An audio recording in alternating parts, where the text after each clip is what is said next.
Maka ketika dia berbicara tentang satu tema tertentu, itu dikupas habis oleh Gus Baha. Dan itu saya, wah ini amazing betul. Yeah. Kayaknya saya harus berlabuh. Pengembaraan saya kayaknya ke beliau lah, ke Gus Baha ini yang saya lihat sangat luar biasa dan bisa kita jadikan panutan, dan ini sangat menginspirasi saya. Suka share ceramahnya Gus Baha itu di grup-grup jihadis. Mereka suka. Nggak cuma digandungi oleh NU saja. NU bangga. Kita para jihadis juga mulai menyukai. Kita datang, kita sebagai para mantan Wahabi takfir, mantan teroris yang pernah membuat resah gaduh di negara ini, kita kembali. Ini bukan podcast katanya, tapi dari sudut pandang pelakunya. Baik, Bang Sopyan, tadi berkali-kali saya dengar ngutip Gus Baha. Ini Gus Baha ini siapa sih, ya kan? Jadi penasaran juga. Tapi sebelum itu, Gus Baha itu pasti dia tokoh NU, ada Gusnya ya, dia anak kiai pastinya. Gus Baha itu siapa coba? Saya ingin tahu ininya. Pertama, beliau putra daripada Kiai Nur Salim. Makanya dia namanya Gus Bahauddin Nur Salim gitu. Nama lengkapnya itu ya? Ya, dia pesantren di Nurukan, pesantren Quran, tahfidz di sana, dan beliau termasuk murid Mbah Maimun Zubair, dan dia sering kutip Mbah Maimun ada sebagai gurunya. Nah, dia di pesantren Al Anwar, dia tidak kemana-mana, nggak banyak pesantren yang dia datangi, tapi hanya Al Anwar saja, dan belajar dengan bapaknya masalah hafalan Quran, dan lalu setelah selesai dia menghafalkan Quran, dia mondok di Al Anwar tersebut gitu. Lengkap sekali ya. Saya tertarik ya, awalnya nggak sengaja dengarkan Gus Baha ini hampir setahun lebih lah, hampir 2 tahun saya dengarkan Gus Baha. Awalnya saya dengarkan Gus Qoyum dulu. Gus Qoyum. Setiap saya dengarkan Gus Qoyum pasti ada link juga ke Gus Baha. Sesekali saya dengerin juga nih ada Kiai NU. Nah, menarik buat saya. Kata-katanya menarik, kutipan-kutipannya menarik. Gitu. Akhirnya saya coba mantengin tuh, dengerin lebih serius. Itu pun dengerinnya ketika saya sedang safar. Jadi saya selalu, kebiasaan saya itu kalau saya safar saya harus mendengarkan ceramah-ceramah. Karena untuk mengejar ketertinggalan saya selama ini kan ikut kubu sana nih, banyak meninggalkan turos-turos juga yang selama ini yang dipahami oleh Ahlussunnah. Nah, saya mulai membuka diri, saya coba baca-baca itu, dengarkan, dan ternyata ini menarik. Hampir perkataan beliau tuh bil ma'tsur. Bil ma'tsur itu maksudnya tuh punya riwayat semua. Ngutip bukan cuma Quran hadisnya saja, tapi akwal ulama, kaidah-kaidah usulnya itu keluar semua. Sampai nazoman alfiyah, nazoman imritinya, atau nazoman semuanya tuh dia hafal semua.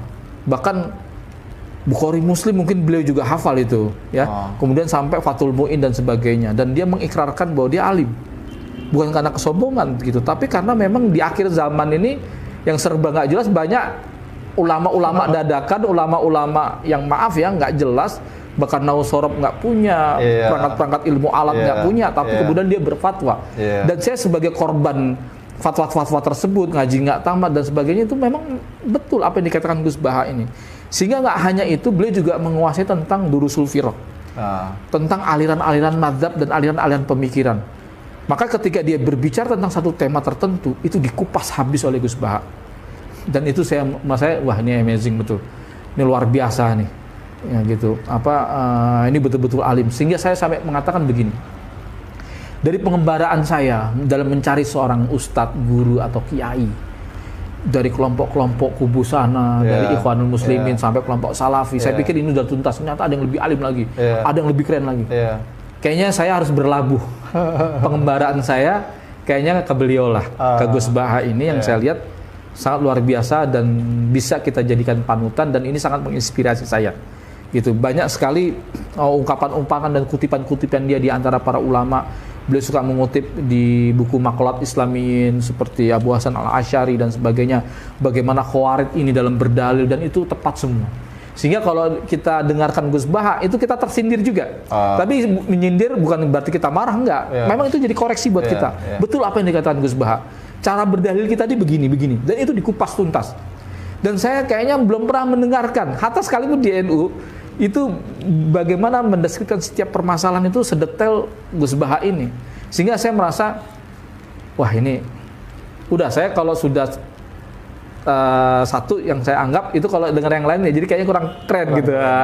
Udah di sini karena ada yang lebih alim lagi gitu. Saya harus akui gitu bahwa selama ini belum ada nih yang lebih menarik gitu. Saya bukan orang yang misalnya kalau dengerin ceramah suka yang lucu-lucu atau yang enggak gitu. Tapi juga kadang saya juga butuh yang detail juga gitu. Dan dia ngelucunya aja ada sanadnya katanya. Nah iya gitu. Dan juga beliau gini, dia selalu mengatakan begini, ini rusaknya agama, penyimpangan-penyimpangan ada nih karena orang-orang yang serius, orang-orang yang kusuk, santai-santai kusuk gitu. Nah dia ingin jadi wali yang jalur-jalur ini, gitu. Jadi artinya dia memberikan sisi-sisi yang sebenarnya Islam juga memberikan kemudahan, bukan berarti memudah-mudahkan, tetapi memberikan kemudahan. Makanya dia cerita bagaimana ada seorang wali jadi wali karena nggak melaksanakan sholat qobliyah dan ba'diyah, karena fil hadis Arabi, ada Arabi yang katanya dia, ya Rasulullah saya menanya tentang ini, sholat ini nggak ada tambahnya ya cukup, nggak ada. Saya akan masalahkan dan tidak akan mengurangi dan tidak akan menambahkan. Kata Rasulullah kalau ingin melihat penduduk surga, lihat ya. Jadi begitu mudahnya mendeskripsikan gitu. Dan dia juga menyindir kita begini, bagaimana mungkin kata Gus Baha, orang yang sudah 80 tahun, 70 tahun kafir hanya gara-gara satu kalimat saja yaitu la ilaha illallah, kemudian cuma gara-gara salah matok jatuh kafir dia. Nah ini kan menyindir orang-orang takfir, orang-orang Wahabi takfir ini. Saya Wahabi, saya tambahin takfir ya, bukan karena Wahabi ada juga yang nggak takfir gitu. Dia bicara yang takfir, itu suka memandang setiap dosa itu dalam satu derajat, dalam satu hukum. Walam yarol iman ila martabatun fil hukmi gitu. Tidaklah mereka melihat keimanan itu seperti satu derajat di dalam sebuah hukum. Jadi kalau orang Islam lalu kemudian dia melakukan amalan kekufuran atau kesyirikan, maka sudah otomatis gugur keislamannya, maka dia kafir. Padahal tidak setiap orang yang melakukan cabang-cabang kekafiran, ya kan, itu otomatis dia jatuh pada kekafiran, gitu. Demikian juga ketika ada orang melakukan cabang-cabang keimanan, lalu otomatis kita sebut sebagai seorang yang beriman gitu. Nah, cara-cara berdalil kelompok-kelompok Wahabi takfir ini banyak disinggung ya oleh Gus Baha dengan cara metodologinya dia.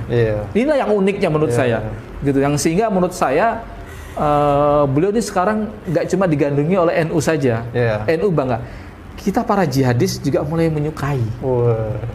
Dan makanya izinkan ya mudah-mudahan saya bisa silaturahmi sowan ke beliau. Oh belum ketemu langsung ya? Belum ketemu langsung, tapi jangan dengarkan dulu. Cuma kami sedang mengatur waktu, meminta waktu kepada beliau. Mudah-mudahan beliau mau kita sowani, kita datang, kita sebagai para mantan Wahabi takfir, mantan teroris yang pernah membuat resah gaduh di negara ini, kita kembali ya kan, tapi kembali dengan izah, maksudnya dengan kemuliaan, yaitu tetap dengan ilmu.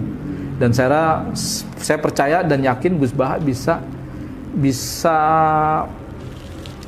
bukan mengkelirkan ya, bisa memahami kondisi kami ini, kemudian dia bisa memberikan pencerahan-pencerahan kepada kami.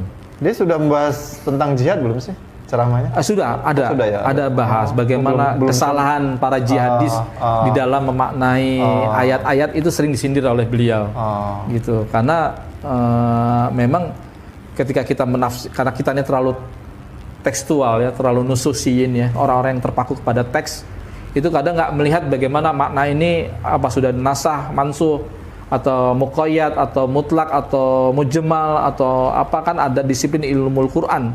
Nah kita tidak melewati tahapan-tahapan seperti itu, sehingga memaknai ayat secara literal, sehingga akhirnya kita jadi apa adanya, menyesatkan akhirnya. Gitu. Bukan berarti kita tidak ta'zimun nusus gitu, tapi harus dilihat dulu konteksnya. Betul. Gitu. Sehingga kita butuh ulama-ulama seperti Gus Baha yang menjelaskan secara detail. Gitu. Saya sangat luar biasa ini. Itu yang jihadisnya kelompok mana, Ustaz? Ya, kalau untuk kelompok jihad nggak mungkin mereka ini ya, karena mereka sudah tidak mau. Ada kelompok-kelompok jihad yang mulai membuka diri, yang kemudian tapi mereka tetap mencintai Islam, ingin belajar Islam. Yang benar tuh yang mana sih? Karena hasil eksperimen mereka ini gagal, ceritanya gitu, masuk penjara.